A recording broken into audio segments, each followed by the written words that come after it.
Hi there, my name is Sarah and I am the owner and founder of Online Social Butterfly. Today I wanted to have a little chat to you about what I think might be the trends and predictions for Facebook ads in 2022. So I know that the last 2 years has been really turbulent in terms of Facebook ads, and that's without even mentioning COVID, because that has thrown all sorts of spanners into the works of our advertising and really made things quite unpredictable. But I would like to talk more about the Apple iOS 14 update and how we can better work with the brave new world that is post iOS. So if you are not aware of what the Apple iOS 14 update was about, what it was really about, if you're not familiar, is Apple and Facebook, or Meta as it's now called, are competitors. So they are called the Four, and the four companies are probably the four most powerful companies in the world. And they are obviously Meta, which is Facebook, Apple, Amazon, and Google. And these four companies are considered in the tech world the giants. And it used to actually include Microsoft, if you're wondering. So it used to be five. And the reason that Microsoft actually dropped out of that is because of data. So they do not collect data around their users. And the data that these companies hold is considered so powerful that it allows them to be valued so highly. And we know that Facebook or Meta collects a huge amount of data around us. So let's talk about what has that meant. So Apple and Facebook or Meta are not happy bedfellows, and they don't like each other, and they don't pretend to like each other. So Apple decided some time ago that it thought that consumers were not aware of when they were being tracked, which I think is really fair to say they probably are not. And so it decided when it had an update, which was the iOS 14 update, that it would force consumers to opt into tracking on any app that tracked data. So this wasn't just the Facebook app, it was any app that tracked data. And so when that update happened on any Apple device, as a user, you're required to opt in to tracking, or you could opt out. Now, for us Facebook advertisers, this was quite scary because we love our tracking data and we use it heavily when we're creating Facebook ads. And one of my favorite ways to use tracking data is when someone has visited a specific page on my website and not completed an action, i.e. they didn't make a purchase, I can then remarket my Facebook ad to them to say, hey, you didn't buy, come back and buy. So we know that the data that we collect from these tracking pixels is really, really helpful. But that has now been sort of hamstrung with this Apple iOS 14 update. So what do we do now, I guess, is the great question. And for me, we still have lots of great choices out there.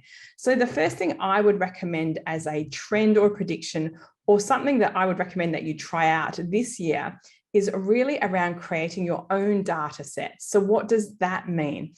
Facebook gives you so many different opportunities to collect data beyond creating a custom audience from your website pixel. And I'll be honest, as an advertiser, I've maybe been a wee bit lazy because I love my Facebook pixel so much that I haven't been using these other sources of data. And so what you can do is you can use people who have visited your Facebook page, people who have visited your Instagram profile, people who've watched your videos. So these data sets are really, really powerful still, and we need to be confident creating these audiences and using them.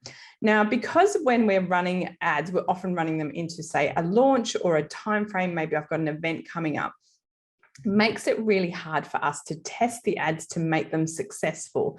So it is my recommendation, if you're running an ad on a time frame and you know what that time frame is, you should be running Facebook ads that send an audience to a video, and they can then watch that video, and then you can get that as a custom audience, because you can create custom audiences on people who've watched specific videos. And then you know that audience are interested in you and you can put your ad in front of them. So that's one of my first tips, is create your own data and don't just rely on that pixel, which is now a bit limited in this iOS world.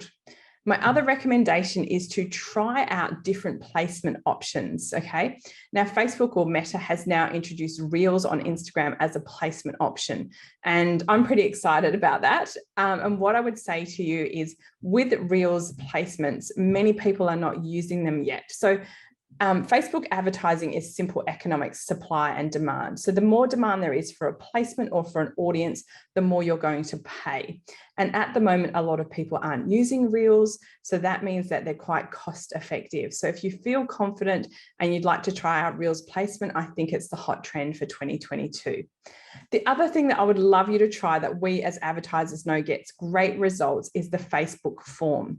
So what the Facebook form does is allows you to collect people's information without them actually leaving Facebook. Now, as a marketer, I love sending people to my beautiful landing pages or my beautiful sales pages where they sign up. But there is a lot of evidence to say that people are more likely to sign up on a Facebook lead form than they are if you leave the Facebook environment. So if you're looking for leads, you can get them to fill out a Facebook lead form. And what you can then do is you can use a tool that integrates into your system like a Zapier, and you can zap that form into, whatever you're using, ConvertKit or Campaign Monitor or whatever it is that you're using. I use Simplero, so it can zap into that. So that's a really great way of collecting people's information and doing your list building without actually having to set up a landing page or a sales page. And this can be really, really easy if you don't have that capacity to do that. So those are some of my tips for 2022. I hope that you give them a try and have some success. I love Facebook ads. I use them every day in my business to grow my list, sell to my audience, and really to keep my business profitable in terms of a digital empire. So all the best for 2022 in terms of your ads, and I look forward to hear how you're going. Have a great day.